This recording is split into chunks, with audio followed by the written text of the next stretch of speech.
La légende du roi Sibika que je vais vous conter aujourd'hui, tirée du traité de la grande vertu de sagesse, illustre l'idéal du bodhisattva, un être guidé par la compassion et le don absolu. Dans cette histoire, le roi Sibika fait preuve d'un sacrifice ultime en offrant sa propre chair pour sauver une créature en détresse. Ce récit, qui met en lumière l'altruisme poussé à son paroxysme, s'inscrit dans une longue tradition bouddhiste valorisant la générosité et le renoncement à soi au profit des autres. Il illustre une quête spirituelle où l'amour inconditionnel et le dépassement de la souffrance mènent à l'éveil. Mais comment cette sagesse ancienne trouve-t-elle une résonance dans notre monde contemporain?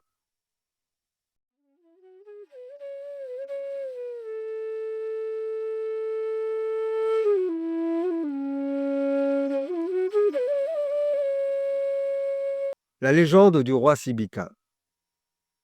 Dans une vie antérieure, le Bouddha Shakyamuni était un roi nommé Sibika. Ce roi avait pris refuge dans la Dharani de la Salvation, dans laquelle il faisait beaucoup d'efforts et progressait. Il avait de surcroît un cœur empli de compassion et de miséricorde et regardait tous les êtres vivants comme une mère regarde ses enfants avec amour. À cette époque, il n'y avait pas de Bouddha en ce monde. Sakradevana Mindra, souverain des cieux, parvenant au terme de sa vie, réfléchissait avec inquiétude. Où y a-t-il un Bouddha, cet homme doté de la sagesse universelle? Il s'en alla quêter de toutes parts, sans obtenir de réponse. Il retourna alors au ciel et s'assit mélancolique. À ce moment, Visvakarman, dieu passé maître dans l'art de se transformer, lui demanda: Souverain des cieux, pourquoi es-tu si triste? J'ai cherché l'homme doté de sagesse universelle et ne l'ai point trouvé. Voilà pourquoi je suis triste. Visvakarman rétorqua: Il existe un bodhisattva remarquable. Il a réalisé les pratiques du don, du respect des préceptes, de la contemplation et de la sagesse. Cet homme deviendra sans doute Bouddha sans tarder.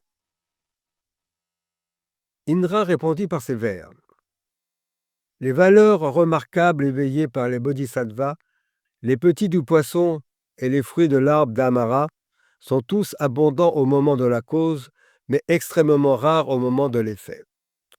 Ce à quoi Visvakarman répondit: Le roi Sibika, issu de la famille des Ushinara, a réalisé le respect des préceptes, la progression courageuse, la grande compassion et miséricorde, la contemplation et la sagesse. Il deviendra Bouddha sans tarder. Sakradevana Mindra proposa alors: Allons donc vérifier par nous-mêmes si cet homme possède l'aspect d'un bodhisattva sur le point de devenir Bouddha. Transforme-toi en pigeon, je me transformerai en faucon. Tu prendras peur et iras te réfugier dans les bras du roi. Pars, je te poursuis. Visvakarman s'étonna. Pourquoi un bodhisattva aussi remarquable souffrirait-il d'une si petite chose? Je ne conçois pas de méchanceté. Comme l'or vrai doit être vérifié, je désire mettre ce bodhisattva à l'épreuve. Je désire m'assurer que son cœur est déterminé. Une fois que ces paroles eurent été prononcées, Visvakarman opéra sur le champ la transformation de son corps. Ses yeux et ses jambes devinrent rouges, et il se métamorphosa en pigeon. Quant à lui, Indra opéra sur le champ la transformation de son corps et devint un faucon. Il se mit aussitôt à la poursuite du pigeon, qui alla directement se réfugier, tremblant de peur, au creux du bras du roi Sibika. De nombreuses personnes étaient présentes et chantèrent les louanges du roi par ces vers. Ce roi est pénétré de bienveillante compassion. Toute chose a confiance en lui, même un oiseau tel ce pigeon, comme en sa propre demeure, trouve refuge en lui. Son aspect est celui d'un bodhisattva. Peu de temps s'écoulera avant qu'il ne devienne Bouddha. Le faucon se posa sur la branche d'un arbre et dit au roi Sibika: Veuillez me rendre ce pigeon, je le recevrai. Le roi répondit: Je l'ai reçu en premier. Il ne t'appartient donc pas. Lorsque j'ai décidé de devenir Bouddha, j'ai formulé un vœu, celui d'accueillir tout être vivant et de le sauver.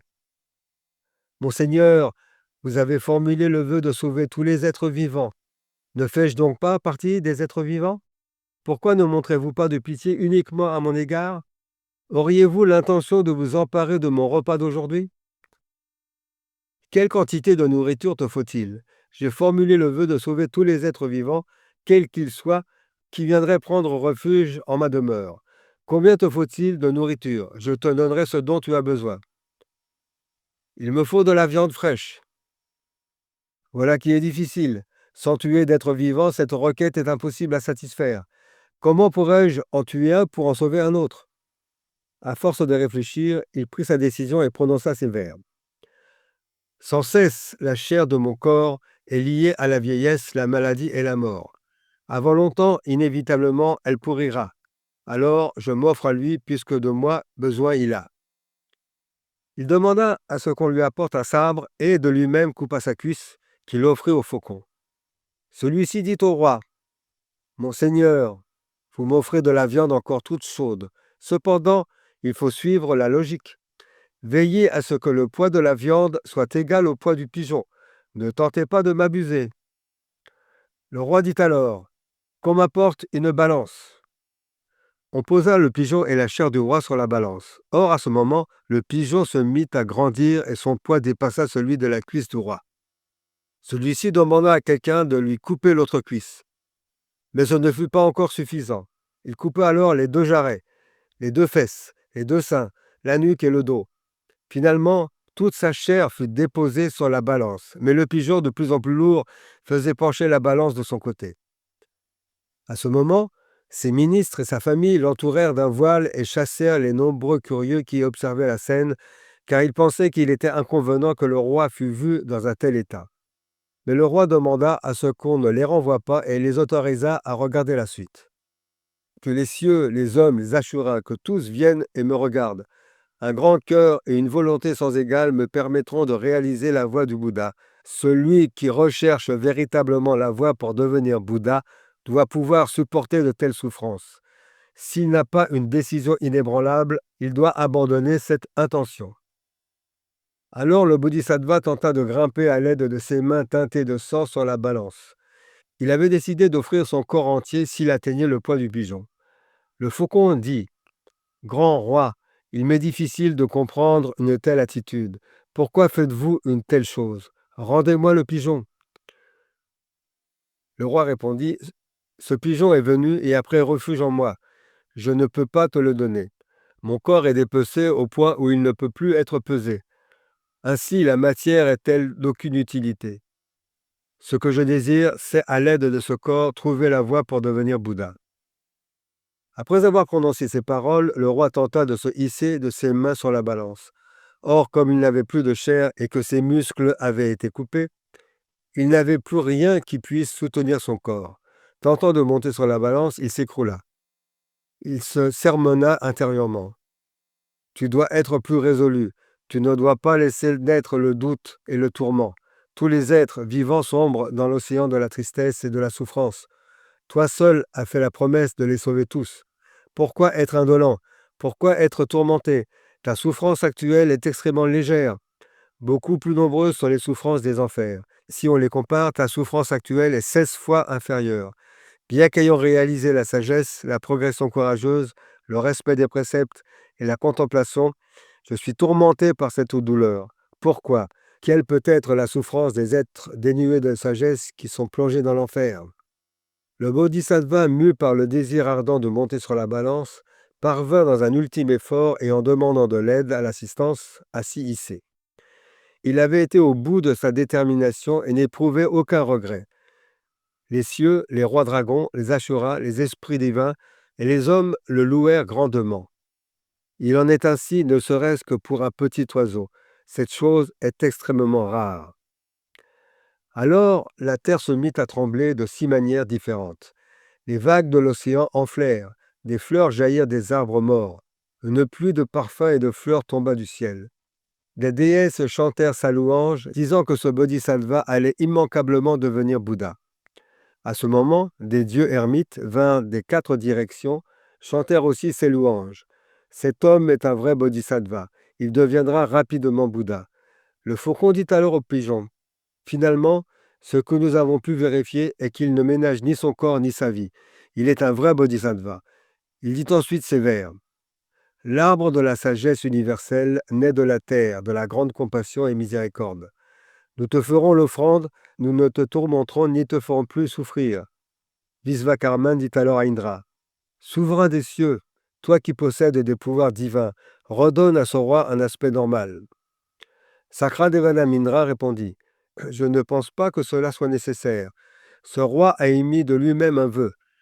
Il l'a réalisé avec joie en ne ménageant ni son corps ni sa vie. Il a ému toute forme de vie. Je lui permets de trouver la voie qui mène à la bodhéité. » Il ajouta à l'intention du roi, « Tu as coupé ta chair et enduré de grandes souffrances, mais ton cœur ne souffre pas. » Le roi Sibika répondit, « Mon cœur est rempli de joie, je ne sombre pas dans la souffrance. » Sakradevanam Indra lui répondit, « Personne ne peut douter que ton cœur est serein. » C'est alors que le bodhisattva formula son véritable vœu. « J'ai coupé ma chair et versé mon sang. Je ne ressens pourtant ni colère ni souffrance. J'ai recherché de tout mon cœur et sans me plaindre la voie pour devenir Bouddha. Il est hors de doute que mon corps reprendra rapidement et naturellement sa forme originale. » Aussitôt qu'il eut prononcé ces paroles, son corps retrouva son aspect originel. Les cieux et les hommes, voyant ce phénomène, ressentirent une immense joie. Émus devant cette chose inouïe, ils dirent, « Ce remarquable bodhisattva deviendra sans nul doute un Bouddha. Nous devons du fond du cœur lui faire l'offrande. Nous souhaitons que vous nous permettiez de réaliser rapidement à notre tour le chemin pour devenir Bouddha. Pensez à nous dans votre cœur. » Alors, Sakradevanam Indra et Visvakarman retournèrent dans leurs ciels respectifs. Je voudrais rajouter mon commentaire. Nichiren Daishonin cite la légende du roi Sibika, archétype de la perfection du don, dans la réponse à la nonne Sennichi en ces termes. Depuis la 11e année de Bunmei jusqu'à cette année, première de Koan, 5 ans se sont écoulés. Par 3 fois vous avez envoyé votre époux me voir. Quelle noble disposition d'esprit! Elle est plus épaisse que la terre et plus profonde que la mer.